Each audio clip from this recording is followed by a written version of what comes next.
ਜਿਹੜਾ ਸਿੰਬਲ ਜਗ ਆਸਰਾ ਗੁਰੂ ਓਟ ਜਾਗੋ ਪਾਰਟੀ ਨੂੰ ਮਿਲਿਆ ਉਹਦੇ ਬਾਰੇ ਤੁਹਾਨੂੰ ਮੈਂ ਸਾਰੀ ਫਿਰ ਡਿਟੇਲ ਦਿਆਂਗਾ।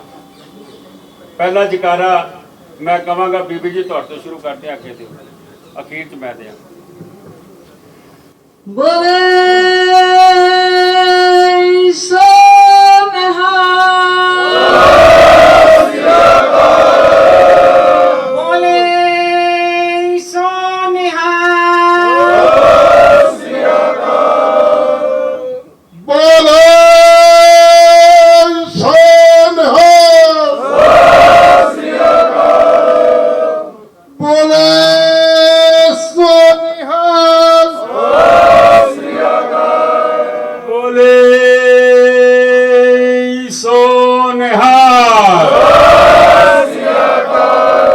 वाहिगुरू जी का खालसा वाहिगुरू जी की फतेह।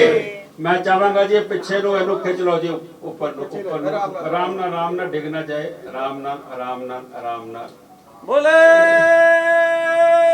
सो निहाल। जग आसरा गुरु ओट नू ए सिंबल किताब मिलिया ਜਿਹਦੇ ਬਾਰੇ ਡਿਟੇਲ ਛੋੜੇ ਮੈਂ ਤੁਹਾਡੇ ਨਾਲ ਗੱਲ ਕਰਾਂਗਾ। ਜਕਾਰਾ ਜੀ ਬੋਲੇ ਸੋ ਨਿਹਾਲ, ਬੋਲੇ ਸੋ ਨਿਹਾਲ, ਬੋਲੇ ਸੋ ਨਿਹਾਲ, ਬੋਲੇ ਸੋ ਨਿਹਾਲ। ਜਗ ਆਸਰਾ ਗੁਰੂ ਓਟ ਅਸੀਂ ਸੰਗਤਾਂ ਦੇ ਆਸ਼ੀਰਵਾਦ ਦੇ ਨਾਲ ਪਿਛਲੇ ਸਾਲ 2 ਅਕਤੂਬਰ ਨੂੰ ਅਖੰਡ ਪਾਠ ਸਾਹਿਬ ਰੱਖ ਕੇ ਗੁਰਦੁਆਰਾ ਗ੍ਰਿਡ ਕਲਾਸ਼ ਤੋਂ ਇਸ ਦੀ ਸ਼ੁਰੂਆਤ ਕੀਤੀ ਸੀ ਔਰ ਜਗ ਆਸਰਾ ਗੁਰੂ ਓਟ, ਜਿਸ ਨੂੰ ਸ਼ਾਰਟ ਫਾਰਮ 'ਚ ਜਾਗੋ ਪਾਰਟੀ ਕਿਹਾ ਜਾਂਦਾ, ਜਗ ਆਸਰਾ ਗੁਰੂ ਓਟ ਜਥੇਦਾਰ ਸੰਤੋਖ ਸਿੰਘ ਪੂਰਾ ਇਹਦਾ ਨਾਂ ਹੈ। ਅੱਜ ਖੁਸ਼ੀ ਦੀ ਗੱਲ ਹੈ ਕਿ ਪਹਿਲਾ ਪੜਾਅ कि गुरुद्वारा इलैक्शन डायरैक्टर ने अज जदों ये सिंबल सानू परसों अलॉट किया, इस वेले ये 6वीं पार्टी है, ये 6वीं पार्टी है जिहड़ी गुरुद्वारा इलैक्शन डायरैक्टर को रजिस्टर्ड है इलैक्शन लड़न वास्ते। अज तो पहले 5 पार्टियां सन, ये 6वीं पार्टी है। मैं समझदा कि असी जिहड़ा मिशन लैके चले आ वो मिशन लैके चले नीहां तो लीहां तक। ਇਹਦਾ ਜੇ मैं ਲੀਹਾਂ ਜਿਹੜੀਆਂ ਨੇ ਜਾਂ ਨੀਹਾਂ ਜਿਹੜੀਆਂ ਨੇ, ਨੀਹਾਂ ਦੇ ਉੱਤੇ ਇੱਕ ਇਮਾਰਤ ਖਤਮ ਹੁੰਦੀ ਹੈ, ਇੱਕ ਇਮਾਰਤ ਬਣਦੀ ਹੈ।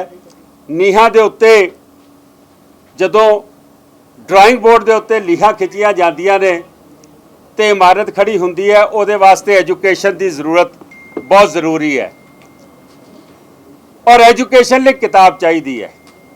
ये जिहड़ा सिंबल सानू असी चुनिया है, इसनू बड़ा सोच समझ के असी ये सिंबल नू लिया है। इस तो बाद साडी पार्टी का मुख्य मंतव गुरु पंथ ते गुरु ग्रंथ है।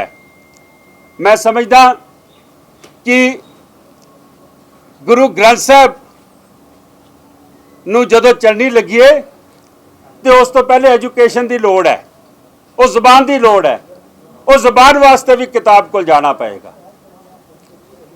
जे असी धर्म प्रचार की गल कर लीए, धर्म प्रचार के जेडे विद्वानी ने, जेडे ज्ञानी ने, उन्होंने किनिया थीसिस या जिन्होंने नहीं भी बेसिक पढ़ाई की, उन्होंने भी मैं समझदा वो धार्मिक किताबां ते वो पोथी साहब पढ़े ने, जिन्हां तो पढ़न तो बाद उन्होंने धर्म की एजुकेशन लई वो साडे एजेंडे ते है। साडे एजेंडे ते एजुकेशन है और एजुकेशन मैं समझदा कि उस तो बगैर कोई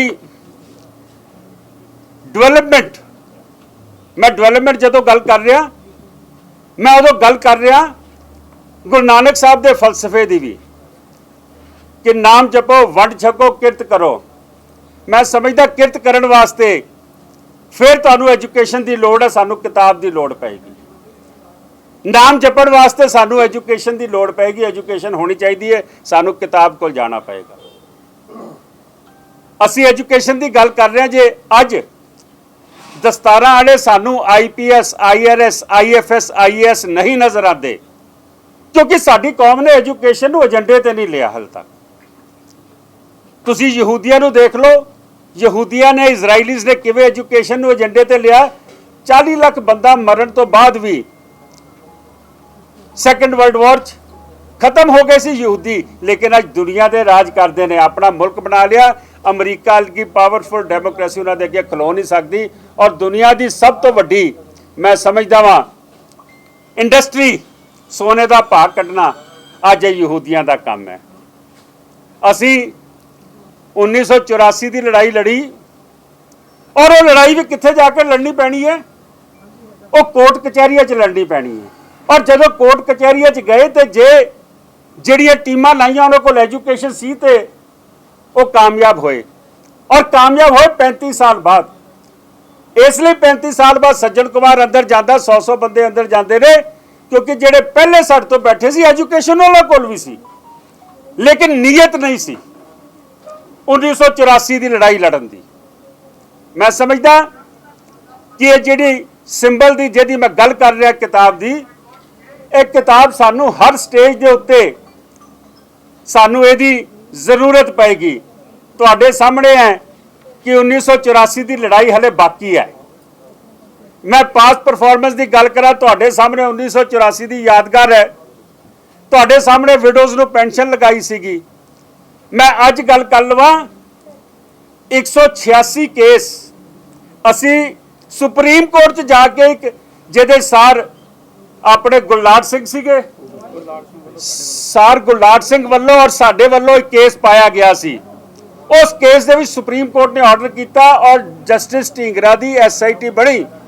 186 ਕੇਸ ਅਸੀਂ ਖੋਲ ਕੇ ਦਿੱਤੇ ਲੇਕਿਨ ਅਖੀਰ ਉਹ ਬੰਦ ਹੋਏ। ਅੱਜ ਤੁਹਾਨੂੰ ਦੱਸ ਰਹੇ ਹਾਂ ਕਿ ਗਵਰਨਮੈਂਟ ਕੋਲੋਂ ਅਸੀਂ ਕਾਮਯਾਬ ਹੋ ਗਏ ਹਾਂ ਕਿ ਉਹ ਦੁਬਾਰਾ ਉਹਨਾਂ ਕੇਸਿਸ ਦੇ ਉੱਤੇ ਇੱਕ ਕਮੇਟੀ ਬਣਨ ਜਾ ਰਹੀ ਹੈ ਕਿਉਂਕਿ ਜਸਟਿਸ ਢੀਂਗਰਾ ਨੇ ਆਖਿਆ ਕਿ ਮੈਨੂੰ ਜਿਹੜੇ ਸਬੂਤ ਚਾਹੀਦੇ ਸੀ ਉਹ ਪ੍ਰੋਵਾਈਡ ਨਹੀਂ ਹੋਏ। ਮੈਂ ਸਮਝਦਾ ਕਿ 2 ਸਾਲਾਂ ਦੇ ਵਿੱਚ ਦਿੱਲੀ ਸਿੱਖ ਗੁਰਦੁਆਰਾ ਪ੍ਰਬੰਧਕ ਕਮੇਟੀ ਦੀ ਜ਼ਿੰਮੇਵਾਰੀ ਸੀ ਕਿ ਇਹ 186 ਜਿਹੜੇ ਕੇਸਿਸ ਸੀਗੇ ਇਹਦੀ ਪੈਰਵਾਈ ਕੀਤੀ ਜਾਂਦੀ। ਜੇ ਮੈਂ ਇਸ਼ਾਰਤਨ ਗੱਲ ਕਰ ਲਵਾਂ ਸੁਲਤਾਨਪੁਰੀ ਦੀ ਕਿ ਸੁਲਤਾਨਪੁਰੀ ਦੇ ਵਿੱਚ 90 ਤੋਂ ਉੱਤੇ ਬੰਦੇ ਜਿਹੜੇ ਨੇ ਉਹਨਾਂ ਨੂੰ 5 ਸਾਲ ਦੀ ਕੈਦ ਹੁੰਦੀ ਹੈ ਔਰ ਜਦੋਂ 5 ਸਾਲ ਦੀ ਕੈਦ ਹੁੰਦੀ ਹੈ ਉਹ ਹਾਈ ਕੋਰਟ ਜਾਂਦੇ ਨੇ ਕਿ ਸਾਨੂੰ ਮਾਫੀ ਦਿੱਤੀ ਜਾਵੇ ਤੇ ਹਾਈ ਕੋਰਟ ਦਾ ਜਿਹੜੇ ਜੱਜ ਨੇ ਉਹ ਆਖਦੇ ਨੇ ਕਿ ਇਹ 5 ਸਾਲ ਦੀ ਕੈਦ ਇਹਨਾਂ ਨੂੰ ਹੋਈ ਹੈ ਲੂਟਿੰਗ, ਆਰਸਨ, ਦੁਕਾਨਾਂ ਤੋਂ ਲੁੱਟਣ ਦੀ ਲੁੱਟ ਖੋਹ ਕਰਨ ਵਾਸਤੇ। ਪਰ ਉੱਥੇ 105 ਬੰਦਾ ਮਰਿਆ। ਉਹ 105 ਲਾਸ਼ਾਂ ਕਿੱਥੇ ਨੇ? ਉਹ 105 ਲਾਸ਼ਾਂ ਜਿਹੜੀਆਂ ਨੇ ਉਹਨਾਂ ਨੂੰ ਕਤਲ ਵੀ ਨਾ ਲੋਕਾਂ ਨੇ ਕੀਤਾ। ਇਹਨਾਂ ਦੇ 5 ਸਾਲ ਜਿਹੜੀ ਇਹਨਾਂ ਨੇ ਐਪਲੀਕੇਸ਼ਨ ਲਾਈ ਹੈ ਕਿ ਮਾਫ ਹੋਣੀ ਚਾਹੀਦੀ ਹੈ, ਇਹਦੇ ਬਜਾਏ ਇਹਨਾਂ ਤੇ 302 ਦੇ ਪਰਚੇ ਹੋਣੇ ਚਾਹੀਦੇ ਸੀ। ਪੁਲਿਸ ਮਿਲੀ ਹੈ, ਐਡਮਿਨਿਸਟ੍ਰੇਸ਼ਨ ਮਿਲੀ ਹੈ ਔਰ ਉਸ ਦਿਨ ਵਾਅਦਾ ਕੀਤਾ ਸੀਗਾ ਕਿ ਅਸੀਂ ਇਹ ਜਿਹੜੇ 86 ਬੰਦੇ ਨੇ 80 ਤੋਂ ਉੱਪਰ ਬੰਦੇ ਨੇ ਇਹਨਾਂ ਤੇ 302 ਬਣਵਾਵਾਂਗੇ, ਅਸੀਂ ਇਹ ਕੇਸ ਲੜਾਂਗੇ। ਅਫਸੋਸ ਦੀ ਗੱਲ ਇਹ ਅੱਜ ਦੀ ਕਮੇਟੀ ਦੇ ਥੱਲੇ ਇਹ ਸਾਰੇ ਜ਼ਮਾਨਤਾਂ ਲੈ ਕੇ ਬਾਹਰ ਹੋ ਗਏ। ਮਤਲਬ ਉਹ ਕਹਿੰਦੇ ਨਾ ਕਿ डूबे गए छब्बे होने, चौबे गए छब्बे होने, डूबे होके आए। मैं पूछना चाहना ये केसा की पैरवाई क्यों नहीं की कि इन्हों फायदा देना चाह रहे हैं। ये सारी चीज़ जिथे कमिटमेंट उत्थे एजुकेशन और जिथे एजुकेशन है उत्थे तुहानू फिर किताब की लोड़ पेगी। सज्जन कुमार का केस आंदा, निरप्रीत कौर जिहदे च गवाह उत्थे वकील ही नहीं पेश हो रहा। ये तो उस दिन दुष्यंत दवे अगर हिम्मत ना करता तो मैं समझदा वां वो केस भी साडा खत्म सी। मैं वापस अपने टॉपिक ते आ जावां। सिख इतिहास दे विच असीं पिछले समय दे विच जिस तरीके नाल 550 साला गुरु नानक पातशाह की तैयारी शुरू की सी, या असीं 350 साला दसम पिता की, या असीं बंदा सिंह बहादुर होरां दी 300 साला शहीदी शताब्दी की गल कर लवां। मैं समझदा जिस तरीके नाल प्रोग्राम कीते तुहाडे सामने है, कदी इंडिया गेट के उत्ते, कदी प्रधानमंत्री इंडोर स्टेडियम च मोदी साहब आ रहे 25,000 सिखा, कदी दिल्ली तो ट्रेन लैके असी 5,000 बंदे नूं उस स्थान ते लैके जाने पटना साहब की पावन धरती ते जिथे गुरु साहब का जन्म होया सीगा 5 जनवरी 2017, जिस दिन ਉੱਥੇ ਵੱਡੇ ਸਮਾਗਮ ਪਟਨਾ ਸਾਹਿਬ ਦੀ ਧਰਤੀ ਤੇ ਮਨਾਏ ਗਏ ਸੀਗੇ। ਉਹ ਇਤਿਹਾਸ ਨੂੰ ਸਮਝਣ ਲਈ, ਆਪਣੀ ਪੀੜ੍ਹੀ ਤੱਕ ਲਿਜਾਣ ਲਈ ਫਿਰ ਆਪਾਂ ਨੂੰ ਕਿਤਾਬ ਦੇ ਲੜ ਲੱਗਣਾ ਪਏਗਾ, ਸਾਨੂੰ ਕਿਤਾਬ ਕੋਲ ਜਾਣਾ ਪਏਗਾ। ਜੇ ਮੈਂ ਗੱਲ ਕਰ ਲਵਾਂ ਇਤਿਹਾਸ ਦੇ ਵਿੱਚ ਹੀ ਕਿ ਕਿਸੇ ਨੂੰ ਪਤਾ ਸੀ ਲਾਲ ਕਿਲੇ ਤੇ ਕੀ ਹੋਇਆ ਸੀ? ਇਹ ਤੇ ਪਤਾ ਸੀ ਕਿ ਲਾਲ ਕਿਲੇ ਤੋਂ ਨੌਵੇਂ ਪਾਤਸ਼ਾਹ ਨੂੰ ਸ਼ਹਾਦਤ ਦਾ ਹੁਕਮ ਹੋਇਆ ਸੀ। ਇਹ ਪਤਾ ਸੀ ਲਾਲ ਕਿਲੇ ਤੋਂ ਬੰਦਾ ਬਹਾਦਰ ਤੇ ਉਹਦੇ 740 ਸਿੰਘਾਂ ਨੂੰ ਸ਼ਹਾਦਤ ਦਾ ਹੁਕਮ ਹੋਇਆ ਸੀ, ਉਹਦੇ ਬੱਚੇ ਦਾ, ਉਹਦੇ ਜਰਨੈਲਾਂ ਦਾ ਸ਼ਹਾਦਤ ਦਾ ਹੁਕਮ ਹੋਇਆ ਸੀ। ਇਹ ਨਹੀਂ ਪਤਾ ਸੀਗਾ ਕਿ 1783 ਚ ਸਿੱਖ ਜਰਨੈਲਾਂ ਨੇ ਬਾਬਾ ਬਗੇਲ ਸਿੰਘ ਜੀ, ਜੱਸਾ ਸਿੰਘ ਆਲੂਵਾਲੀਆ ਜੀ, ਜੱਸਾ ਸਿੰਘ ਰਾਮਗੜੀਆ ਜੀ, ਤਾਰਾ ਸਿੰਘ ਕੇਬਾ ਜੀ, ਮਹਾ ਸਿੰਘ ਸ਼ੁਕਰ ਚੱਕੀਆ ਜੀ, ਇਹਨਾਂ ਨੇ ਲਾਲ ਕਿਲਾ ਫਤਿਹ ਕੀਤਾ ਸੀ। ਔਰ ਉਹੀ ਨਿਸ਼ਾਨਦੇਹੀ ਜਿਹੜੀ ਉਸ ਵੇਲੇ ਬਾਬਾ ਬਗੇਲ ਸਿੰਘ ਜੀ ਨੇ ਇਤਿਹਾਸਿਕ ਗੁਰਦੁਆਰਿਆਂ ਦੀ ਕੀਤੀ, ਇੱਕ ਗੱਲ ਯਾਦ ਰੱਖ ਲੈਣਾ, ਇਤਿਹਾਸ ਲਿਖਿਆ ਜਾਏਗਾ। ਇਤਿਹਾਸ ਇਹ ਹੋਏਗਾ ਕਿ ਜਦੋਂ ਸਿੱਖ ਜਰਨੈਲਾਂ ਨੇ ਦਿੱਲੀ ਫਤਿਹ ਕੀਤੀ ਸੀ, ਗੁਰਦੁਆਰਾ ਸਾਹਿਬ ਨਹੀਂ ਸੀਗੇ ਇੱਥੇ। ਇਹ ਨਿਸ਼ਾਨਦੇਹੀ ਬਾਬਾ ਬਗੇਲ ਸਿੰਘ ਨੇ ਜਦੋਂ ਸਿੱਖਾਂ ਨੇ ਆ ਕੇ ਕੇਸਰੀ ਨਿਸ਼ਾਨ ਚਲਾਇਆ, ਉਸ ਵੇਲੇ ਨਿਸ਼ਾਨਦੇਹੀ ਹੋਈ। ਔਰ ਉਹਦੇ ਬਾਅਦ ਇੱਕ ਸਮਾਂ ਆਇਆ ਜਥੇਦਾਰ ਸੰਤੋਖ ਸਿੰਘ ਦਾ ਕਿ ਜਿਨ੍ਹਾਂ ਨੇ ਇਹ ਗੁਰਦੁਆਰਿਆਂ ਜਿਹੜੀਆਂ ਨਿੱਕੀਆਂ ਨਿੱਕੀਆਂ ਜ਼ਮੀਨਾਂ ਤੇ ਸਨ, ਉਹ ਜ਼ਮੀਨਾਂ ਦੇ ਆਲੇ ਦੁਆਲੇ ਕਿੱਡੀਆਂ ਜ਼ਮੀਨਾਂ, ਭਾਵੇਂ ਪੰਡਤ ਨਹਿਰੂ ਹੋਵੇ, ਲਾਲ ਬਹਾਦਰ ਸ਼ਾਸਤਰੀ, ਇੰਦਰਾ ਗਾਂਧੀ ਹੋਵੇ, ਆਪਣੇ ਲਈ ਕੋਈ ਕੋਟਾ ਪਰਮਿਟ ਲਾਇਸੈਂਸ ਨਹੀਂ ਲਿਆ, ਕੌਮ ਦੀਆਂ ਜਾਇਦਾਦਾਂ ਬਣਾਈਆਂ। ਕਿਤੇ ਸਕੂਲ ਬਣਦੇ ਨੇ 20-20, ਕਿਤੇ 4-4 ਕਾਲਜ ਬਣਦੇ ਨੇ, ਕਿਤੇ ਸਿੱਖਾਂ ਦੇ ਮਸਲੇ ਤੇ ਪਹਿਰਾ ਦਿੱਤਾ ਜਾਂਦਾ। ਔਰ ਉਹਨਾਂ ਤੋਂ ਬਾਅਦ ਅਗਰ ਕਿਸੇ ਨੂੰ ਸਿੱਖ ਇਤਿਹਾਸ ਯਾਦ ਕੀਤਾ ਜਾਏਗਾ, ਬਾਬਾ ਬਗੇਲ ਸਿੰਘ, ਜਥੇਦਾਰ ਸੰਤੋਖ ਸਿੰਘ ਤੇ ਬਾਬਾ ਹਰਬੰਸ ਸਿੰਘ ਜੀ, ਜਿਨ੍ਹਾਂ ਨੇ ਕਾਰ ਸੇਵਾ ਕਰਕੇ ਇਹਨਾਂ ਗੁਰਦੁਆਰਿਆਂ ਨੂੰ, ਇਹਨਾਂ ਸਰਾਵਾਂ ਨੂੰ, ਇਹਨਾਂ ਹਸਪਤਾਲਾਂ ਨੂੰ ਜੋ ਉਹਨਾਂ ਨੇ ਕਾਇਮ ਕੀਤਾ। ਮੈਨੂੰ ਯਾਦ ਹੈ ਬਾਬਾ ਹਰਬੰਸ ਸਿੰਘ ਜੀ ਨੇ ਮੈਨੂੰ ਕਿਹਾ ਸੀ ਇੱਕ ਦਿਨ, ਮੈਨੂੰ ਆਖਦੇ ਨੇ ਮੇਰਾ ਕੰਮ ਸੁਨਿਆਰੇ ਦਾ ਹੈ, ਮੈਂ ਸੁਨਿਆਰਾ ਵਾਂ, ਮੈਂ ਗਹਿਣੇ ਬਣਾ ਰਿਹਾ ਵਾਂ। ਮੈਂ ਕਿਹਾ ਬਾਬਾ ਜੀ ਮੈਂ ਸਮਝਿਆ ਨਹੀਂ। ਕਹਿੰਦਾ ਅਗਰ ਤੇਰਾ ਪਿਓ ਜਥੇਦਾਰ ਸੰਤੋਖ ਸਿੰਘ ਇਹ ਸੋਨਾ ਨਾ ਇਕੱਠਾ ਕਰਕੇ ਜ਼ਮੀਨਾਂ ਦੀ ਸ਼ਕਲ 'ਚ ਜਾਂਦਾ ਤੇ ਮੈਂ ਇਮਾਰਤਾਂ ਕਿੱਥੇ ਖੜੀਆਂ ਕਰਨੀਆਂ ਸੀ।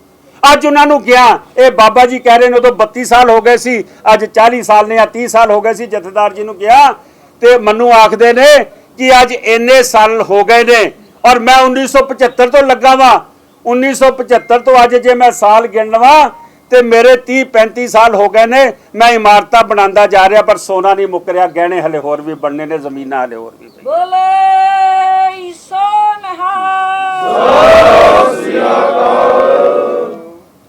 ਇਹ ਜਿਹੜੀ ਅਸੀਂ ਪਾਰਟੀ ਬਣਾਈ ਹੈ ਧਾਰਮਿਕ ਪਾਰਟੀ ਹੈ। ਸਾਡਾ ਕੋਈ ਮੈਂਬਰ ਗੁਰਦੁਆਰਾ ਕਮੇਟੀ ਦਾ ਕੋਈ ਇਲੈਕਸ਼ਨ 'ਚ ਨਹੀਂ ਜਾਏਗਾ, ਐਮਸੀ ਦੀ, ਐਮਐਲਏ ਦੀ ਜਾਂ ਕਿਸੇ ਐਮਪੀ ਦੀ। ਜਿਹੜਾ ਗੁਰਦੁਆਰਾ ਕਮੇਟੀ ਦੀ ਚੋਣ ਲੜੇਗਾ ਉਹ ਇਹ ਚੋਣਾਂ ਨਹੀਂ ਲੜਨਗੀਆਂ, ਕਿਉਂਕਿ ਤੁਹਾਨੂੰ ਪਤਾ ਹੈ ਕਿ ਗੁਰਦੁਆਰੇ ਦੇ ਜਿਹੜੇ ਐਮਐਲਏ ਬਣੇ ਨੇ, ਜਿਹੜੇ ਅੱਜ ਪ੍ਰਧਾਨ ਸਕੱਤਰ ਬਣੇ ਨੇ, ਉਹ ਚੋਣਾਂ 'ਚ ਕੀ ਕਰਦੇ ਰਹੇ, ਮੈਂ ਉਸ ਡਿਟੇਲ 'ਚ ਅੱਜ ਨਹੀਂ ਜਾਣਾ ਚਾਹਾਂਗਾ, ਬੜੀ ਵਾਰੀ ਤੁਹਾਡੇ ਸਾਹਮਣੇ ਸ਼ੇਅਰ ਕਰ ਚੁੱਕਾ ਵਾਂ।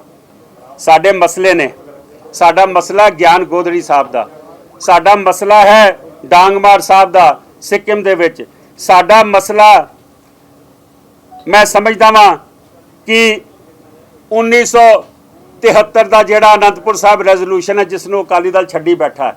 ਕਿਉਂ ਛੱਡੀ ਬੈਠਾ ਅਕਾਲੀ ਦਲ? ਅਕਾਲੀ ਦਲ ਇਸ ਕਰਕੇ ਛੱਡੀ ਬੈਠਾ ਕਿਉਂਕਿ ਵਜ਼ੀਰੀਆਂ ਚਾਹੀਦੀਆਂ ਨੇ, ਆਪਣੇ ਪਲਾਟ ਚਾਹੀਦੇ ਨੇ, ਆਪਣੇ ਹੋਟਲਾਂ ਦੇ ਆਪਣੇ ਬਿਜ਼ਨਸ ਚਾਹੀਦੇ ਨੇ। ਅਕਾਲੀ ਦਲ ਨੇ ਉਸ ਤੇ ਮਿੱਟੀ ਪਾਤੀ। ਇਸੇ ਕਰਕੇ ਇੱਕ ਨਵਾਂ ਅਕਾਲੀ ਦਲ ਜਿਹੜਾ ਸੁਖਦੇਵ ਸਿੰਘ ਢੀਂਡਸਾ ਜੀ ਨੇ ਖੜਾ ਕੀਤਾ, ਅੱਜ ਉਹਦੇ ਵਿੱਚ ਲੋਕੀ ਜੁੜਦੇ ਪਏ ਨੇ। ਸਮਾਂ ਆ ਗਿਆ ਕਿ ਅਸੀਂ ਉਹ ਅਕਾਲੀ ਦਲ ਨੂੰ ਲੈ ਕੇ ਆਈਏ ਜਿਹੜਾ ਡੇਰੇ ਨੂੰ ਮਾਫੀ ਨਾ ਦੇਵੇ, ਜਿਹੜਾ ਪੰਥ ਦੋਖੀਆਂ ਨੂੰ ਮਾਫੀ ਨਾ ਦੇਵੇ, ਗੁਰੂ ਗ੍ਰੰਥ ਸਾਹਿਬ ਦੀ ਬੇਅਦਬੀ ਕਰਨ ਵਾਲਿਆਂ ਨੂੰ ਮਾਫੀ ਨਾ ਦੇਵੇ, ਜਿਹੜਾ ਮੈਂ ਸਮਝਦਾ ਕਿ ਉਹਨਾਂ ਨਜਾਇਜ਼ ਗੋਲੀ ਚਲਾਉਣ ਵਾਲੇ ਪੁਲਿਸ ਅਫਸਰਾਂ ਨੂੰ ਨਾ ਬਚਾਵੇ। ਸਾਨੂੰ ਉਹ ਚਾਹੀਦਾ ਕਿ ਜਿਹੜਾ ਡੇਰੇ ਦੇ ਮੁਖੀ ਕੋਲ ਜਾ ਕੇ ਪੈਰਾਂ 'ਚ ਬਹਿ ਕੇ ਗੁਰੂ ਸਾਹਿਬ ਦੀ ਵਰਦੀ ਦੇ ਕੇ ਔਰ ਭੀਖ ਮੰਗੇ ਕਿ ਸਾਨੂੰ ਵੋਟਾਂ ਦੇ ਦਿਓ, ਸਾਨੂੰ ਇਹੋ ਜਿਹਾ ਅਕਾਲੀ ਦਲ ਨਹੀਂ ਚਾਹੀਦਾ। ਅਸੀਂ ਪੰਥਕ ਇਸ਼ੂਜ਼ ਦੇ ਉੱਤੇ ਪਹਿਰਾ ਦੇਵਾਂਗੇ ਔਰ ਉਹਦੇ ਵਾਸਤੇ ਲੜਾਂਗੇ। ਜੇ ਮੈਂ ਗੱਲ ਕਰ ਲਵਾਂ ਕਿ ਜੋ ਪਿੱਛੇ ਕੰਮ ਕੀਤੇ ਨੇ, ਇਹ ਸੱਚ ਦੀ ਕੰਧ ਤੁਹਾਨੂੰ ਪਤਾ ਹੈ, ਇਹ 84 ਦੀ ਲੜਾਈ ਤੁਹਾਨੂੰ ਪਤਾ, ਸੱਜਣ ਕੁਮਾਰ ਤੋਂ ਲੈ ਕੇ ਕਿਹੜੇ ਬੰਦੇ ਅੰਦਰ ਗਏ ਨੇ, ਇਹ ਤੁਹਾਨੂੰ ਪੈਨਸ਼ਨ ਪਤਾ ਹੈ। ਜੇ ਹਿਸਟਰੀ ਦੀ ਗੱਲ ਕਰਾਂ ਤੁਹਾਡੇ ਸਾਹਮਣੇ ਲਾਲ ਕਿਲੇ ਦੀ ਕੀਤੀ, ਇੰਡੀਆ ਗੇਟ ਦੇ ਪ੍ਰੋਗਰਾਮ, ਕਦੀ ਸੋਚਿਆ ਸੀ ਕਿ ਕਨੌਟ ਪਲੇਸ ਦੇ ਵਿੱਚ ਕਿਤੇ ਇਹੋ ਜਿਹੇ ਗੱਤਕੇ ਖੇਡੇ ਜਾਣਗੇ, ਕਵੀ ਦਰਬਾਰ ਹੋਣਗੇ? ਜੇ ਬਾਬਾ ਬੰਦਾ ਸਿੰਘ ਬਹਾਦਰ ਦਾ ਬੁੱਤ ਨਹੀਂ ਲੱਗਣ ਦਿੰਦੀ ਸੀ ਸਰਕਾਰ, ਤੁਹਾਡੇ ਸਾਹਮਣੇ ਮੰਡੀ ਹਾਊਸ ਜਾ ਕੇ ਦੇਖ ਲਓ। ਬਾਬਾ ਜੀਵਨ ਸਿੰਘ ਹੋਰਾਂ ਦੇ ਨਾਂ ਤੇ ਹਾਲ ਖੜਾ ਕਰਨਾ। ਬਾਬਾ ਮੱਖਣ ਸ਼ਾਹ ਲੁਬਾਣੇ ਦਾ ਦਿਨ ਕਦੀ ਅੱਜ ਤੱਕ ਗੁਰੂ ਲਾਦੋਰੇ ਨਹੀਂ ਮਨਾਇਆ ਗਿਆ। ਇੰਟਰਨੈਸ਼ਨਲ ਲੋਕਾਂ ਨੇ ਆ ਕੇ ਉਹਦੇ ਸ਼ਿਰਕਤ ਕੀਤੀ ਜਦੋਂ ਅਸੀਂ ਇਹ ਦਿਵਸ ਮਨਾਏ। ਮੈਂ ਇਹ ਸਮਝਦਾ ਵਾਂ ਕਿ ਭਾਵੇਂ ਗੁਰਦੁਆਰਿਆਂ ਦੀ ਦਿੱਖ ਦੇਖੋ ਪਿਛਲੇ 6 ਸਾਲਾਂ 'ਚ, ਅੱਜ ਦੀ ਕਮੇਟੀ ਰਿਬਨ ਕੱਟ ਰਹੀ ਹੈ। ਜਿਹੜੇ ਪ੍ਰੋਗਰਾਮ ਹੋ ਚੁੱਕੇ ਸੀ, ਜਿਹੜੇ ਅਸੀਂ ਸ਼ੁਰੂ ਕੀਤੇ ਸੀ, ਉਹ ਹੁਣ ਕੰਪਲੀਟ ਹੋ ਰਹੇ, ਰਿਬਨ ਕੱਟ ਰਹੇ ਨੇ। ਉਹ ਭਾਵੇਂ ਇੰਟਰਨੈਸ਼ਨਲ ਸੈਂਟਰ ਹੋਵੇ ਸਿੱਖ ਸਟੱਡੀਜ਼ ਦਾ, ਭਾਵੇਂ ਉਹ ਮੋਤੀ ਬਾਗ ਸਾਹਿਬ ਦੀ ਸਰਾਂ ਹੋਵੇ, ਭਾਵੇਂ ਉਹ ਗੁਰੂ ਨਾਨਕ ਪਿਓ ਸਾਹਿਬ ਗੁਰਦੁਆਰਾ ਨਾਨਕ ਪਿਓ ਸਾਹਿਬ ਦੇ ਅੰਦਰ ਦੇ ਹਾਲ ਦੀ ਇਮਾਰਤ ਹੋਵੇ, ਭਾਵੇਂ ਉਹ ਜਿਹੜਾ ਸੈਂਟਰ ਹੈਗਾ ਜਾਂ ਸਰਾਵਾਂ ਦੇ ਉਦਘਾਟਨ ਹੋਣ। ਮੈਂ ਸਮਝਦਾ ਕਿ ਤੁਹਾਡੇ ਸਾਹਮਣੇ ਚੌਪੱਖੀ ਕੰਮ ਕੀਤਾ। ਇਤਿਹਾਸ ਤੇ, ਗੁਰਬਾਣੀ ਤੇ, ਸਹਿਜ ਪਾਠ ਦੇ ਪ੍ਰੋਗਰਾਮ ਹੋਣ, ਪਾਠ ਬੋਧ ਸਮਾਗਮ ਹੋਣ, ਬੀਬੀਆਂ ਦੀ ਅਸੀਂ ਏਡੀ ਵੱਡੀ ਕਨਵੈਨਸ਼ਨ ਕੀਤੀ ਮਾਤਾ ਸਾਹਿਬ ਕੌਰ ਜੀ ਦੇ ਨਾਂ ਦੇ ਉੱਤੇ, ਹਜ਼ਾਰਾਂ ਬੀਬੀਆਂ ਆਈਆਂ। ਮੈਂ ਸਮਝਦਾ ਅਸੀਂ ਜਿੱਥੇ ਨੌਜਵਾਨਾਂ ਨੂੰ, ਜਿੱਥੇ ਅਸੀਂ ਮਾਤਾਵਾਂ ਬੀਬੀਆਂ ਨੂੰ, ਜਿੱਥੇ ਅਸੀਂ ਬਜ਼ੁਰਗਾਂ ਨੂੰ, ਜਿੱਥੇ ਅਸੀਂ ਨੌਜਵਾਨਾਂ ਨੂੰ, ਜਿੱਥੇ ਅਸੀਂ ਸਟੂਡੈਂਟਸ ਨੂੰ ਅਸੀਂ ਐਜੂਕੇਸ਼ਨ ਵਾਲੇ ਪਾਸੇ ਲਾਣਾ, ਉਸੇ ਤਰੀਕੇ ਨਾਲ ਅਸੀਂ ਉਹਨਾਂ ਨੂੰ ਧਰਮ ਵਾਲੇ ਪਾਸੇ ਲਾਣਾ। ਔਰ ਜਿਹੜੇ ਸਮਾਜ, ਜੇ ਅਸੀਂ ਗੁਰੂ ਲਾਦੋਰੇ ਦਿਵਸ ਮਨਾਇਆ ਤੇ ਕਿਉਂ ਮਨਾਇਆ? ਕਿਉਂਕਿ ਅਸੀਂ ਲਬਾਣਿਆਂ ਨੂੰ, ਅਸੀਂ ਬੰਜਾਰਿਆਂ ਨੂੰ, ਅਸੀਂ ਸਿਕਲੀ ਘਰਾਂ ਨੂੰ, ਅਸੀਂ ਸਿੰਧੀਆਂ ਨੂੰ, ਅਸੀਂ ਬਾਜ਼ੀਗਰਾਂ ਨੂੰ, ਅਸੀਂ ਇਹ ਸਾਰੇ ਸਮਾਜ ਦੂਰ ਕਰ ਦਿੱਤੇ। ਜਦ ਕਿ ਇਹ ਸਮਾਜ ਗੁਰੂ ਨੇ ਆਪਣੇ ਗਲ ਨਾਲ ਲਾ ਕੇ ਆਖਿਆ ਰੰਗਰੇਟਾ ਗੁਰੂ ਕਾ ਬੇਟਾ। ਮੈਂ ਸਮਝਦਾ ਵਾਂ ਇਹ ਵਾਪਸ ਉਹ ਫੁਲਵਾੜੀ ਗੁਰੂ ਨਾਨਕ ਦੀ ਇਕੱਠੀ ਕਰੇਗੀ, ਇਹ ਜਾਗੋ ਜਗ ਆਸਰਾ ਗੁਰੂ ਓਟ ਇਕੱਠੀ ਕਰੇਗੀ। ਇਹ ਕਿਤਾਬ ਦਾ ਸਿੰਬਲ ਜਦੋਂ ਲੋਕੀ ਇਸ ਨੂੰ ਆਸ਼ੀਰਵਾਦ ਦੇਣਗੇ, ਅਸੀਂ ਉਹ ਫੁਲਵਾੜੀ ਇਕੱਠੀ ਕਰਾਂਗੇ ਔਰ ਕੌਮ ਨੂੰ ਐਜੂਕੇਸ਼ਨ ਵਾਲੇ ਪਾਸੇ, ਇਤਿਹਾਸ ਵਾਲੇ ਪਾਸੇ, ਗੁਰੂ ਸ਼ਬਦ ਵਾਲੇ ਪਾਸੇ ਲੈ ਕੇ ਜਾਵਾਂਗੇ। ਬੋਲੇ ਸੋ ਨਿਹਾਲ। ਤੁਸੀਂ ਹੁਣੇ ਦੱਸਿਆ ਕਿ ਤੁਹਾਡਾ ਪਾਰਟੀ ਦਾ ਏਜੰਡਾ ਗੁਰੂ ਗ੍ਰੰਥ ਹੈਗਾ, ਲੇਕਿਨ ਥੋੜੇ ਦਿਨ ਬਾਅਦ ਤੁਸੀਂ ਕਹਿ ਰਹੇ ਕਿ ਬਾਦਲ ਦਲ ਨੂੰ ਭਜਾਣਾ ਏਜੰਡਾ ਸਾਡਾ। ਕਿਉਂਕਿ ਇਸ ਕਰਕੇ ਕਿ ਜਿਸ ਬਾਦਲ ਪਰਿਵਾਰ ਨੇ ਅਕਾਲ ਤਖਤ ਨੂੰ ਆਪਣੀ ਗਲਵਕੜੀ 'ਚ ਲੈ ਕੇ ਰੱਖਿਆ, ਜਿਸ ਬਾਦਲ ਦਲ ਨੇ ਸ਼੍ਰੋਮਣੀ ਕਮੇਟੀ ਨੂੰ ਗਲਵਕੜੀ 'ਚ ਲੈ ਕੇ ਰੱਖਿਆ, ਅੱਜ ਸਾਹਮਣੇ ਆ ਰਹੇ ਨੇ। ਇਸ ਤੋਂ ਵੱਡੇ ਸਬੂਤ ਕੀ ਹੋਣਗੇ? 5 ਜਥੇਦਾਰਾਂ ਨੇ ਮਾਫੀ ਦਿੱਤੀ। ਗਿਆਨੀ ਗੁਰਮੁਖ ਸਿੰਘ ਹੋਰੀ ਕਹਿ ਰਹੇ ਨੇ, ਦਮਦਮਾ ਸਾਹਿਬ ਦੇ ਉਸ ਵੇਲੇ ਐਕਟਿੰਗ ਜਥੇਦਾਰ, ਉਹ ਆਖਦੇ ਪਏ ਨੇ ਕਿ ਜੀ ਇਹ ਜਿਹੜੀ ਮਾਫੀ ਦਿੱਤੀ ਸੀ, ਮੈਨੂੰ ਸਰਸਾ ਸਾਹਿਬ ਦੇ 4 ਫੋਨ ਆਏ ਰਾਤੀ ਕਿ ਤੁਸੀਂ ਸਵੇਰੇ ਕੁਝ ਨਹੀਂ ਬੋਲਣਾ। ਮੈਂ ਪੁੱਛਣਾ ਚਾਹਨਾ ਕਿ ਜਿਹੜੇ ਪਟਨਾ ਸਾਹਿਬ ਦੇ ਜਥੇਦਾਰ ਸਨ, ਉਹ ਕਹਿੰਦੇ ਨੇ ਮਾਫੀ ਨਾ ਤੇ ਲਿਖਿਆ ਹੀ ਨਹੀਂ ਸੀ ਚਿੱਠੀ ਜਦੋਂ ਸਾਡੇ ਸਾਹਮਣੇ ਆਈ। ਇਹ ਅਕਾਲ ਤਖਤ ਸਾਹਿਬ ਦੇ ਟਾਈਪਰਾਈਟਰ ਦੇ ਉੱਤੇ ਉਹਨਾਂ ਨੇ ਚਿੱਠੀ ਟਾਈਪ ਕਰਕੇ ਉੱਥੇ ਮਾਫੀ ਵਰਡ ਉਹਦੇ ਵਿੱਚ ਪਾਇਆ। ਮੈਂ ਸਮਝਦਾ ਇਹ ਧਰਮ ਦੀ ਲੜਾਈ ਦੇ ਵਿੱਚ ਜਿਹੜੇ ਧਰਮ ਦੇ ਠੇਕੇਦਾਰ ਨੇ, ਉਹ ਸਿਰਫ ਆਪਣੀ ਵਜ਼ੀਰੀ ਪਿੱਛੇ ਬੈਠੇ ਰਹਿਣ, ਇੱਥੇ ਉਹ ਸਿਰਫ ਆਪਣੇ ਬਿਜ਼ਨਸ ਵਾਸਤੇ ਬੈਠੇ ਰਹਿਣ। ਇਸ ਕਰਕੇ ਬਾਦਲ ਦਲ ਨੂੰ ਭਜਾਣਾ ਜਿਹੜੇ ਕੌਮ ਦਾ ਕਾਣ ਕਰ ਰਹੇ ਨੇ। ਤੁਸੀਂ ਬਾਦਲ ਦਲ ਦੀ 11 ਸਾਲ ਪ੍ਰਧਾਨਗੀ ਕੀਤੀ ਹੈ ਔਰ ਮਿਹਨਤ ਵੀ ਕੀਤੀ ਹੈ ਪਾਰਟੀ ਨੂੰ ਮਜ਼ਬੂਤ ਕਰਨ ਵਾਸਤੇ। ਹੁਣ ਤਾਂ ਲੱਗਦਾ ਨਹੀਂ ਕਿ ਉਸੇ ਮਿਹਨਤ ਤੇ ਪਾਣੀ ਫੇਰ ਰਹੇ ਹੋ? ਮੈਂ ਸਮਝਦਾ ਵਾਂ ਕਿ ਜਦੋਂ ਇਹ ਪਤਾ ਲੱਗਾ ਕਿ ਕਿਸ ਤਰੀਕੇ ਨਾਲ ਗੁਰੂ ਗ੍ਰੰਥ ਸਾਹਿਬ ਦੀ ਬੇਅਦਬੀ ਦੇ ਵਿੱਚ ਇਹਨਾਂ ਦੇ ਹੱਥ ਨੇ, ਇਹ ਪਤਾ ਲੱਗਾ ਕਿ ਕਿਸ ਤਰੀਕੇ ਨਾਲ ਇਹਨਾਂ ਦਾ ਡੇਰੇ ਨੂੰ ਮਾਫੀ ਦੇਣ ਦੇ ਵਾਸਤੇ ਹੱਕ ਨੇ, ਮੈਂ ਉਦੋਂ ਵੀ ਬੋਲਿਆ ਸੀਗਾ।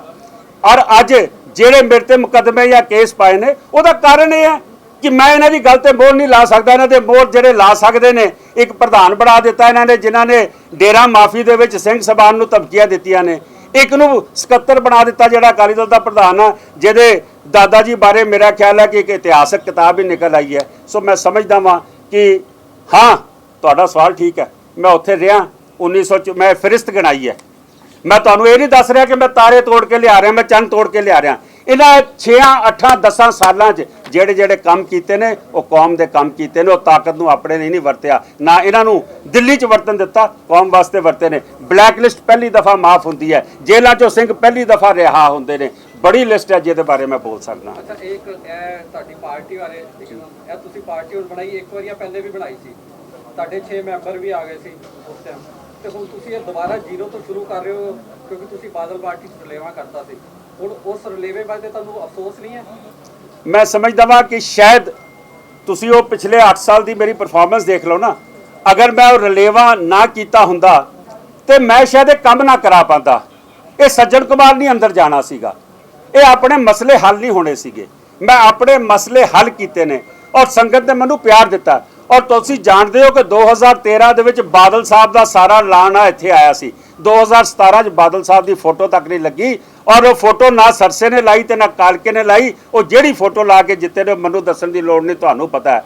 ਅੱਜ ਉਹ ਕਹਿੰਦੇ ਨੇ ਕਿ ਅਸੀਂ ਬਾਦਲ ਸਾਹਿਬ ਦੇ ਸਿਪਾਹ ਸਲਾਰ ਇਲੈਕਸ਼ਨਾਂ 'ਚ ਪਤਾ ਲੱਗੇਗਾ। 11 ਸਾਲ ਤੁਸੀਂ ਪਾਰਟੀ ਪ੍ਰਧਾਨ ਹੋ, 6 ਸਾਲ ਇਹਦੇ ਦਿੱਲੀ ਕਮੇਟੀ ਦੇ ਪ੍ਰਧਾਨ, ਪਰ ਜਦੋਂ ਅਲੱਗਾ ਹੋਏ ਤੇ ਬਹੁਤ ਜ਼ਿਆਦਾ ਲੋਕ ਨਹੀਂ ਆਏ ਤੁਹਾਡੇ ਨਾਲ, ਜਿਹੜੇ ਵੱਡੇ ਮਤਲਬ ਹੈਗੇ ਨੇ। ਕੀ ਹਾਲੇ ਆਉਣ ਦੀ ਉਮੀਦ ਹੈ ਕਿ? ਮੈਂ ਸਮਝਦਾ ਵਾਂ ਕਿ ਜਿਨ੍ਹਾਂ ਲੋਕਾਂ ਦੇ ਨੂੰ ਚੇਅਰਮੈਨੀਆਂ ਨਾਲ ਪਿਆਰ ਹੈ, ਜਿਨ੍ਹਾਂ ਲੋਕਾਂ ਨੂੰ ਕੁਰਸੀਆਂ ਨਾਲ ਪਿਆਰ ਹੈ, ਮੈਨੂੰ ਇਹ ਦੱਸੋ ਐਜੂਕੇਸ਼ਨ ਡਿਪਾਰਟਮੈਂਟ ਦੇ ਹਿਸਾਬ ਨਾਲ ਨਾ ਸ਼ਾਇਦ 21 ਮੈਂਬਰੀ ਕਮੇਟੀ ਹੁੰਦੀ ਹੈ ਤੇ ਅੱਜ 21 ਵਾਈਸ ਚੇਅਰਮੈਨ ਲਾਏ ਨੇ। ਉਹ ਕਿਹੜੇ ਸ਼ਗੂਫੇ ਦੇ ਰਹੇ ਨੇ, ਫੋਟੋਆਂ ਖਿਚਾ ਰਹੇ ਨੇ। ਸਾਡੇ ਟਾਈਮ ਕਿੰਨੇ ਲੱਗਦੇ? ਸਾਡੇ ਵੇਲੇ ਮੈਂ ਨਹੀਂ ਦਿੱਤੀਆਂ ਕਿਸੇ ਨੂੰ, ਮੈਂ ਨਹੀਂ ਦਿੱਤੀਆਂ। ਔਰ ਇਦਾਂ ਨਹੀਂ ਅਸੀਂ ਦਿੱਤੀਆਂ ਕਿ ਹੁਣ ਇਲੈਕਸ਼ਨ ਆ ਗਈ ਹੈ ਤਾਂ ਫਟਾਫਟ ਚਿੱਠੀਆਂ ਲਾਓ। ਭਾਈ ਲਾਲੋ ਗੁਰਦੁਆਰੇ ਦੇ 6 ਵਾਈਸ ਚੇਅਰਮੈਨ, ਉੱਥੇ ਚੇਅਰਮੈਨ ਦਾ ਕੰਮ ਕੋਈ ਨਹੀਂ। ਮੈਂ ਸਮਝਦਾ ਵਾਂ ਕਿ ਇਹ ਜਿਹੜੇ ਲੋਕ ਇਸ ਪਾਸੇ ਨੂੰ ਤੁਰੇ ਹੋਏ ਨੇ, ਇਹ ਲੋਕਾਂ ਨੂੰ ਫੋਟੋ ਵਾਸਤੇ ਚਿੱਠੀਆਂ ਦੇ ਕੇ, ਲਾਲਚ ਦੇ ਕੇ ਆਪਣੇ ਨਾਲ ਲਾ ਰਹੇ ਨੇ। ਸੰਗਤ ਦਾ ਰੁਝਾਨ ਕਿਸੇ ਹੋਰ ਪਾਸੇ ਹੈ। ਔਰ 2017 ਚ ਤੁਸੀਂ ਦੇਖ ਲਿਆ ਸੀਗਾ ਕਿ ਬਰਗਾੜੀ, ਚਿੱਟਾ, ਬਹਿਬਲ ਕਲਾਂ, ਡੇਰਾ ਮਾਫੀ, ਸਾਰਿਆਂ ਤੋਂ ਬਾਅਦ ਦਿੱਲੀ 'ਚ ਅਸੀਂ ਫਤਿਹ ਹਾਸਲ ਕੀਤੀ ਸੀ ਔਰ ਬਗੈਰ ਬਾਦਲ ਪਰਿਵਾਰ ਦਾ ਨਾਂ ਵਰਤੇ, ਨਾ ਕੋਈ ਪੰਜਾਬ ਦਾ ਇੱਕ ਬੰਦਾ ਇੱਥੇ ਆ ਕੇ ਅਸੀਂ ਉਹਨਾਂ ਨੂੰ ਕੰਮ ਕਰਨ ਦਿੱਤਾ। ਦਿੱਲੀ ਚੋਣਾਂ 'ਚ ਬਾਦਲ ਵਿਰੋਧੀ ਪਾਰਟੀਆਂ ਨਾਲ ਸਮਝੌਤਾ ਹੋ ਸਕਦਾ ਕਿ ਹੱਲੇ? ਜੇ ਬਾਦਲ ਸਾਹਿਬ ਨੂੰ ਕੱਢਣ ਵਾਸਤੇ ਕੋਈ ਸਮਝੌਤਾ ਕਰਨਾ ਪਿਆ, ਉਸ ਬਾਰੇ ਅਸੀਂ ਓਪਨ ਆ। ਅੱਜ ਇਹ ਫੈਸਲਾ ਕੋਈ ਨਹੀਂ, ਅਸੀਂ ਓਪਨ ਤਾਂ ਪਾਰਟੀ ਤੁਹਾਡੀ ਪੂਰੀ 46 ਤੇ ਲੜੇਗੀ ਕਿ ਹੱਲੇ ਸਮਝੌਤੇ ਦੇ ਆਧਾਰ ਤੇ ਕੁਝ? ਇਹ ਅਸੀਂ ਤਾਂ ਸਿੰਬਲ ਲਿਆ, ਅਸੀਂ ਤਾਂ 46 ਦੀ ਤਿਆਰੀ ਕਰਦੇ ਪਏ ਹਾਂ। ਅਗਰ ਕੋਈ ਸਮਝੌਤਾ ਹੁੰਦਾ ਜਾਂ ਪੰਜਾਬ ਦੇ ਜਿਹੜੇ ਜਾਂ ਦਿੱਲੀ ਦੇ ਜਾਂ ਪੂਰੇ ਦੁਨੀਆ 'ਚ ਬੈਠੇ ਬੁੱਧੀਜੀਵੀ ਅਗਰ ਕੋਈ ਫੈਸਲਾ ਕਰਦੇ ਨੇ, ਉਸ ਨੂੰ ਕੰਸੀਡਰ ਕਰਾਂਗੇ। ਜਿਹੜੀ ਮੌਜੂਦਾ ਕਮੇਟੀ ਹੈਗੀ ਹੈ ਉਹ ਭਾਰਤੀ ਜਨਤਾ ਪਾਰਟੀ ਦੇ ਕਈ ਪੋਸਟਾਂ ਟੈਲੀ ਕਾਉਂਸਲਰ ਕਹ ਲਈ, ਐਮਐਲਏ ਕਹ ਲਈ, ਬੀਜੇਪੀ ਤਰ੍ਹਾਂ ਤੋਂ ਉਹਨਾਂ ਦੇ ਨਾਲ ਖੜੀ ਦਿਖਦੀ ਹੈ। ਤੁਹਾਡੀ ਨੇੜਤਾ ਤੇ ਢੀਂਡਸਾ ਸਾਹਿਬ ਦੀ ਨੇੜਤਾ ਵੀ ਬੀਜੇਪੀ ਦੇ ਨਾਲ ਮੰਨੀ ਜਾਂਦੀ ਹੈ। ਇਸ ਇਲੈਕਸ਼ਨ ਵਿੱਚ ਬੀਜੇਪੀ ਤੁਹਾਡਾ ਸਪੋਰਟ ਕਰੇਗੀ ਕਿ ਉਹਨਾਂ ਦਾ ਸਪੋਰਟ ਕਰੇਗੀ? ਸਾਨੂੰ ਬੀਜੇਪੀ ਦੀ ਸਪੋਰਟ ਗੁਰਦੁਆਰਾ ਇਲੈਕਸ਼ਨ 'ਚ ਨਹੀਂ ਚਾਹੀਦੀ। ਨੰਬਰ 1, ਬੀਜੇਪੀ ਦੇ ਨਾਲ ਬਿਲਕੁਲ ਨੇੜਤਾ ਹੈ ਸਾਡੀ, ਪਰ ਨੇੜਤਾ ਕੌਮ ਦੇ ਕੰਮ ਕਰਨ ਵਾਸਤੇ। ਬੀਜੇਪੀ ਤੋਂ ਆਪਣੇ ਲਈ ਕੋਟੇ ਪਰਮਟ, ਆਪਣੇ ਐਮਐਲਏ ਦੀ ਟਿਕਟਾਂ। ਮੈਂ ਪੁੱਛਣਾ ਚਾਹੁੰਦਾ, ਬਾਦਲ ਸਾਹਿਬ ਨੇ ਤਿੰਨ ਐਮਐਲਏ, ਤਿੰਨ ਐਮਪੀਆਂ ਦੀ, ਇਹ ਧਿਆਨ ਨਾਲ ਸੁਣੋ ਜੀ, ਇਹ ਬੜਾ ਇੰਪੋਰਟੈਂਟ ਹੈ। ਬਾਦਲ ਸਾਹਿਬ ਨੇ 3 ਐਮਪੀਆਂ ਦੀ ਕਮੇਟੀ ਬਣਾਈ, ਚੰਦੂ ਮਾਜਰਾ ਜੀ, ਆਪਣਾ ਨਰੇਸ਼ ਗੁਜਰਾਲ ਜੀ ਔਰ ਬਲਵਿੰਦਰ ਸਿੰਘ ਭੁੰਦੜ ਜਿਹੜੇ ਪ੍ਰਭਾਰੀ ਨੇ, ਕਿ ਤੁਸੀਂ 3-4 ਟਿਕਟਾਂ ਲੈ ਕੇ ਦਿਓ ਜਿਹੜੀਆਂ 20-25 ਸਾਲਾਂ ਤੋਂ ਮਿਲ ਰਹੀਆਂ। ਕਿਉਂਕਿ ਸਿਰਸਾ ਸਾਹਿਬ ਪ੍ਰਧਾਨ ਸੀ, ਜਨਰਲ ਸੈਕਟਰੀ ਸੀਗੇ ਕਾਲਕਾ ਜੀ, ਲੇਕਿਨ ਕਿਸੇ ਨੂੰ ਟਿਕਟ ਨਹੀਂ ਮਿਲੀ। ਇਹ ਧਿਆਨ ਨਾਲ ਸੁਣੋ ਮੇਰੀ ਗੱਲ, ਕਿਸੇ ਨੂੰ ਟਿਕਟ ਨਹੀਂ ਮਿਲੀ। ਬਾਹਰ ਦਾ ਰਸਤਾ ਇਹਨਾਂ ਨੂੰ ਦਿਖਾ ਦਿੱਤਾ ਗਿਆ ਔਰ ਕਿਹਾ ਕਿ ਜਦੋਂ ਇਹਨਾਂ ਨੂੰ ਮੀਟਿੰਗ ਦਾ ਟਾਈਮ ਨਹੀਂ ਦਿੱਤਾ ਅਮਿਤ शाह जी ने, नड्डा जी ने, तो कहते की ने, कहते ने कि सीए के विरोध के करके हम इनका बाइकआउट कर रहे हैं, हम 4 इलेक्शन नहीं लड़ेंगे। मेरा सवाल है, तुसी सीए दे ते हक च वोटां पा के आए हो पार्लीमेंट दे विच, बाहर आके कहंदे हो असीं विरोध कर रहे हैं। तुहाडे बदले नीतीश कुमार, ਉਹ ਕੀ ਨਾ ਉਹਨਾਂ ਦਾ ਜਨਤਾ ਦਲ ਕਿਹੜਾ ਹੈ, ਯੂਨਾਈਟਿਡ ਜਨਤਾ ਦਲ, ਉਹ ਬਾਈਕਾਟ ਕਰਦਾ ਹੈ, ਉਹ ਵੋਟਾਂ ਨਹੀਂ ਪਾਉਂਦਾ। ਉਹਨਾਂ ਨੂੰ 2 ਸੀਟਾਂ ਦਿੱਲੀ 'ਚ ਦਿੰਦੀ ਹੈ ਬੀਜੇਪੀ। ਤੁਹਾਡੀ ਤਾਂ ਵਕਤ ਇਹ ਹੈ। ਔਰ ਫਿਰ ਵੱਡੀ ਗੱਲ, ਇੱਕ ਪਾਸੇ ਤੁਸੀਂ ਸੀਏ ਦਾ ਵਿਰੋਧ ਕਰ ਰਹੇ ਹੋ, ਦੂਜੇ ਪਾਸੇ ਕੱਲ ਜਦੋਂ ਅਫਗਾਨਿਸਤਾਨ ਤੋਂ ਲੋਕੀ ਆਉਂਦੇ ਨੇ ਫੋਟੋਆਂ ਖਿਚਾਉਣ ਨੂੰ ਸਭ ਤੋਂ ਅੱਗੇ ਜਾ ਰਹੇ ਹੋ। ਔਰ ਤੁਹਾਡੀਆਂ ਫੋਟੋਆਂ ਤੇ ਬੀਜੇਪੀ ਤੁਹਾਨੂੰ ਤੰਜ਼ ਕੱਸ ਰਹੀ ਹੈ, ਜਿਹਦੇ ਨਾਲ ਤੁਹਾਡੀ ਮੰਤਰੀ ਵਿੱਚ ਬੈਠੀ ਹੈ ਕਿ ਬੀਬਾ ਹਰਸਿਮਰਤ ਕੌਰ बादल की कह रही है बीजेपी कि जो हमारा विरोध कर रहे थे सीए का, आज सबसे आगे हार लेके फोटो खिंचाने के लिए। ऐसा है कि जो भी नाजायज काम किसी सिख के साथ होता है, किसी गुरु घर के साथ होता है, दिल्ली में नहीं, हमारी अरदास है जहाँ जहाँ खालसा जी साहब तहाँ तहाँ रचार्यत। एक बार इंदिरा गांधी ने सवाल मेरे फादर को किया था लंदन में, जब दस्तार पे मोर्चा लगा 69 में, जिथे भी सिख बैठा जो उधर धक्का होएगा जागो पार्टी लड़ेगी, असी लड़ांगे जी। कबीर जी ਜਿਹੜੀ ਤੁਸੀਂ ਗੱਲਾਂ ਕਹੀਆਂ ਨੇ ਬਾਦਲਾਂ ਦੇ ਵਿਰੁੱਧ, ਜਦ ਤੁਸੀਂ ਬਾਦਲਾਂ ਦੇ ਨੇੜੇ ਸੀ ਤਦ ਇਹ ਗੱਲਾਂ ਯਾਦ ਨਹੀਂ ਆਈਆਂ, ਕੁਰਸੀਓ ਲੱਥਣ ਬਾਅਦ ਤੋਂ ਕਿਉਂ ਸਾਰੇ ਸਿੱਖ ਲੀਡਰਾਂ ਨੂੰ ਯਾਦ ਆਉਂਦੀਆਂ ਗੱਲਾਂ? ਮੈਂ ਸਮਝਦਾ ਤੁਸੀਂ ਮੇਰੀ 30 ਜਨਵਰੀ 2016 ਦੀ ਪ੍ਰੈਸ ਕਾਨਫਰੰਸ ਬਠਿੰਡੇ ਦੀ ਲੈ ਲਓ, 2016 ਦੀ 17 ਦੀ 2017 ਦੀ 2017 4 ਫਰਵਰੀ ਨੂੰ ਵੋਟਾਂ ਪੈਣੀਆਂ ਸੀ। ਡੇਰੇ ਦੇ ਵਾਸਤੇ ਮੈਨੂੰ ਸਵਾਲ ਕੀਤਾ ਗਿਆ, मैं आख्या डेरे की वोटां नहीं चाहिए, अकाली दल नूं हेडलाइन लग गई। मैं आख्या कि जेड़े ਐਮਐਲਏ ਗਏ ਨੇ ਵੋਟਾਂ ਮੰਗਣ ਵਾਸਤੇ, ਮੈਂ ਖੁਦ ਸ਼ਿਕਾਇਤ ਕਰਾਂਗਾ ਅਕਾਲ ਤਖਤ ਸਾਹਿਬ ਤੇ ਮੈਨੂੰ ਉੱਥੋਂ ਦੀ ਅਗਲੇ ਦਿਨ ਸਾਰ ਸੁਖਬੀਰ ਸਿੰਘ ਬਾਦਲ ਫੋਨ ਕਰਦੇ ਨੇ, ਮਨਜੀਤ ਸਿੰਘ ਆਪਣਾ ਬੋਰੀ ਬਿਸਤਰਾ ਚੁੱਕੋ ਤੇ ਜਾਓ ਦਿੱਲੀ, ਤੁਹਾਡੀ ਕੋਈ ਲੋੜ ਨਹੀਂ, ਔਰ 4 ਤਰੀਕ ਤੱਕ ਕੋਈ ਬਿਆਨ ਨਾ ਦੇਣਾ। ਅਸੀਂ ਤਾਂ ਉਦੋਂ ਵੀ ਵਿੱਚ ਬਹਿ ਕੇ ਆਪਣੀ ਆਵਾਜ਼ ਚੁੱਕਦੇ ਸੀਗੇ, ਅਸੀਂ ਇਹਨਾਂ ਦੀ ਗੱਲ ਤੇ ਮੋਲ ਨਹੀਂ ਲਾਈ। ਇਹੀ ਕਾਰਨ ਹੈ ਕਿ ਅੱਜ ਇਹ ਕੰਮ ਕਰਨਾ ਪਿਆ। ਅਗਰ ਇਹ ਪੰਥ ਦੀ ਲਾਈਨ ਤੇ ਲੈਂਦੇ ਸ਼ਾਇਦ ਹਲੇ ਹੋਰ ਚੱਲਦੇ। ਬਾਦਲਾਂ ਦੀ ਦੇਣਦਾਰੀ ਬੰਦੀ ਹੈ, ਸਰਨਿਆਂ ਦੀ ਦੇਣਦਾਰੀ ਬੰਦੀ ਹੈ, ਤੁਹਾਡੀ ਤੇ ਦੇਣਦਾਰੀ ਨਹੀਂ ਬੰਦੀ ਸੰਗਤ ਪ੍ਰਤੀ? ਬਿਲਕੁਲ ਬਣਦੀ ਹੈ ਦੇਣਦਾਰੀ, ਕਿਉਂ ਨਹੀਂ ਬਣਦੀ? ਅਸੀਂ ਜ਼ਿੰਮੇਵਾਰ ਹਾਂ, ਸਾਨੂੰ ਸੰਗਤ ਨੇ ਵੋਟਾਂ ਪਾਈਆਂ। ਜੇ ਅਸੀਂ ਕੋਈ ਗਲਤੀ ਕਰਦੇ ਹਾਂ ਉਹਦੀ ਜ਼ਿੰਮੇਵਾਰੀ ਵੀ ਸਾਡੀ ਹੈ, ਜੇ ਕੋਈ ਚੰਗਾ ਕੰਮ ਕਰਦੇ ਹਾਂ ਤਾਂ ਸੰਗਤ ਆਸ਼ੀਰਵਾਦ ਵੀ ਦਿੰਦੀ ਹੈ। ਜੀ ਸਿੰਘ ਜੀ, ਇਲੈਕਸ਼ਨ ਦੇ ਦੌਰਾਨ ਦਲ ਬਦਲ ਦਾ ਇੱਕ ਰਿਵਾਜ ਹਰ ਇਲੈਕਸ਼ਨ ਵਿੱਚ ਹੁੰਦਾ ਹੈ। ਹੁਣ ਤੁਸੀਂ ਨਵੀਂ ਪਾਰਟੀ ਬਣਾ ਚੁੱਕੇ ਹੋ, ਤੁਹਾਨੂੰ ਚੁਣਾਵ ਨਿਸ਼ਾਨ ਮਿਲ ਚੁੱਕਾ ਹੈ। ਅਗਰ ਮੌਜੂਦਾ ਬਾਦਲ ਪਾਰਟੀ ਤੋਂ ਕੋਈ ਮੈਂਬਰ ਟੁੱਟ ਕੇ ਆਣਗੇ, ਕਿ ਤੁਸੀਂ ਉਹਨਾਂ ਨੂੰ ਵੈਲਕਮ ਕਰੋਗੇ? ਮੈਂ ਸਮਝਦਾ ਵਾਂ ਕਿ ਵੱਡੀ ਗਿਣਤੀ ਕਾਣ ਨੂੰ ਤਿਆਰ ਹੈ, ਜਿਹਨੂੰ ਅੱਜ ਤੱਕ ਮੈਂ ਐਕਸੈਪਟ ਨਹੀਂ ਕੀਤਾ। ਕੋਈ ਇੱਕਾ ਦੁੱਕਾ ਕੇਸ ਐਸੇ ਹੋ ਸਕਣਗੇ ਜੇ ਕਿਸੇ ਨੂੰ ਐਕਸੈਪਟ ਕਰਨਾ ਹੋਏਗਾ, ਲੇਕਿਨ ਬੜੇ ਨੇ ਜਿਹੜੇ ਲਾਈਨਾਂ ਲਾ ਕੇ ਬੈਠੇ ਨੇ, ਕਿਉਂਕਿ ਹੁਣ ਇਲੈਕਸ਼ਨ ਆ ਗਈ ਹੈ। ਹੁਣ ਗੁਰਦੁਆਰਾ ਕਮੇਟੀ 'ਚ ਵੀ ਪ੍ਰਧਾਨ ਸਾਹਿਬ ਔਰ ਸਕੱਤਰ ਸਾਹਿਬ ਕੋਲ ਸਮਾਂ ਹੀ ਨਹੀਂ ਹੈ ਮੈਂਬਰਾਂ ਵਾਸਤੇ, ਲੇਕਿਨ ਇਹੋ ਜਿਹੇ ਮੈਂਬਰ ਨਹੀਂ ਚਾਹੀਦੇ ਜਿਨ੍ਹਾਂ ਨੇ ਕਿਸੇ ਕਮਿਟਮੈਂਟ ਦੇ ਉੱਤੇ ਵੋਟਾਂ ਲਈਆਂ ਸੀ ਲੇਕਿਨ ਉਸ ਕਮਿਟਮੈਂਟ ਤੋਂ ਪਰੇ ਰਹੇ। Thank you. ਜਿਹੜਾ ਜੋ ਸਿੰਬਲ ਅੱਜ ਮਿਲਿਆ ਹੈਗਾ, ਥੋੜਾ ਇਹਦੇ ਬਾਰੇ ਕੀ ਤੁਹਾਨੂੰ ਅਲਾਉਡ ਕੀਤਾ ਗਿਆ ਜਾਂ ਤੁਹਾਡੀ ਡਿਮਾਂਡ ਸੀ? ਇਸ ਤਰ੍ਹਾਂ ਜੀ ਕਿ ਉਹਨਾਂ ਦੇ ਕੋਲ 24 ਸਿੰਬਲ ਸੀਗੇ ਜਿਹੜੇ ਹੈਗੇ ਸੀ, ਉਹਦੇ ਵਿੱਚੋਂ ਸਾਡੇ ਕੋਲੋਂ ਉਹਨਾਂ ਨੇ ਮੰਗਿਆ ਸੀ ਤੁਸੀਂ ਆਪਣੀ ਚੋਇਸ ਦੇ ਦਿਓ, ਤੇ ਅਸੀਂ ਉਹਦੇ 'ਚ ਆਪਣੀ ਕਿਤਾਬ ਦਾ ਸਿੰਬਲ ਦੀ ਚੋਇਸ ਦਿੱਤੀ ਹੈ। ਫਿਰ ਇਹਦਾ ਨੋਟੀਫਿਕੇਸ਼ਨ ਹੁੰਦਾ ਹੈ, ਜਦੋਂ ਨੋਟੀਫਿਕੇਸ਼ਨ ਹੋਣ ਤੋਂ ਬਾਅਦ ਸਾਨੂੰ ਦਿੰਦੇ ਨੇ, ਉਹ ਸਿੱਧੀ ਚਿੱਠੀ ਨਹੀਂ ਦੇ ਦਿੰਦੇ ਕਿ ਮਨਜੀਤ ਸਿੰਘ ਨੇ ਐਸ ਕੀਤਾ। ਉਹਨਾਂ ਦੀ ਫਿਰ ਆਪਣੀ ਇੰਟਰਨਲ ਪ੍ਰੋਸੈਸ ਹੁੰਦਾ ਹੈ, ਉਹ ਪ੍ਰੋਸੈਸ ਕੰਪਲੀਟ ਕਰਕੇ ਨੋਟੀਫਿਕੇਸ਼ਨ ਹੋ ਕੇ ਉਹਦੀ ਨੋਟੀਫਿਕੇਸ਼ਨ ਦੀ ਕਾਪੀ ਦਿੰਦੇ ਹਾਂ ਅਸੀਂ ਸਰਕਾਰ ਦੀ, ਤਾਂ ਇਹ ਸਿੰਬਲ ਸਾਨੂੰ ਅਲਾਟ ਹੋਇਆ। ਔਰ 6ਵੀਂ ਪਾਰਟੀ ਹੈ ਜਿਹੜੀ ਰੈਕੋਗਨਾਈਜ਼ ਹੋਈ ਹੈ। ਮੋਮਬੱਤੀ ਜਿਹੜੀ ਹੈ ਆਲਰੇਡੀ ਕਿਸੇ ਕੋਲ ਹੈਗੀ ਹੈ, ਉਹ ਇਸ ਕਰਕੇ ਉਹਦੇ ਵਿੱਚ ਝਗੜਾ ਹੈਗਾ ਸੀਗਾ। ਅਸੀਂ ਕੋਈ ਝਗੜਾ ਨਹੀਂ ਚਾਹੁੰਦੇ, ਹਲੇ 6-8 ਮਹੀਨੇ ਇਲੈਕਸ਼ਨ 'ਚ ਪਏ ਨੇ। ਜਿਹੜਾ ਸਿੰਬਲ ਸਾਨੂੰ ਚੰਗਾ ਲੱਗਾ ਸੀ ਉਹ ਗੁਰੂ ਮਿਹਰ ਕਰੇਗਾ। ਵੋਟਾਂ ਮੋਮਬੱਤੀ ਕਰਕੇ ਜਾਂ ਕਿਤਾਬ ਕਰਕੇ ਜਾਂ ਬਾਲਟੀ ਕਰਕੇ ਨਹੀਂ ਪੈਣੀਆਂ, ਵੋਟਾਂ ਪੈਣੀਆਂ ਕੰਮ ਕਰਕੇ। ਵੋਟਾਂ ਪੈਣੀਆਂ ਤੁਹਾਡਾ ਅਗਲਾ ਕੀ ਫਿਊਚਰ ਹੈ, ਜੋ ਅਸੀਂ ਤੁਹਾਨੂੰ ਏਜੰਡਾ ਦਿੱਤਾ ਉਹ ਅਸੀਂ ਸੰਗਤ ਤੱਕ ਪਹੁੰਚਾਵਾਂਗੇ। ਜੇਕਰ ਤੁਹਾਨੂੰ ਸਾਡਾ ਇਹ ਉਪਰਾਲਾ ਚੰਗਾ ਲੱਗਾ ਹੈ ਤਾਂ ਇਸ ਨੂੰ ਲਾਈਕ ਕਰੋ, ਸ਼ੇਅਰ ਕਰੋ ਅਤੇ ਸਾਡੇ YouTube ਚੈਨਲ ਨੂੰ ਸਬਸਕ੍ਰਾਈਬ ਕਰੋ।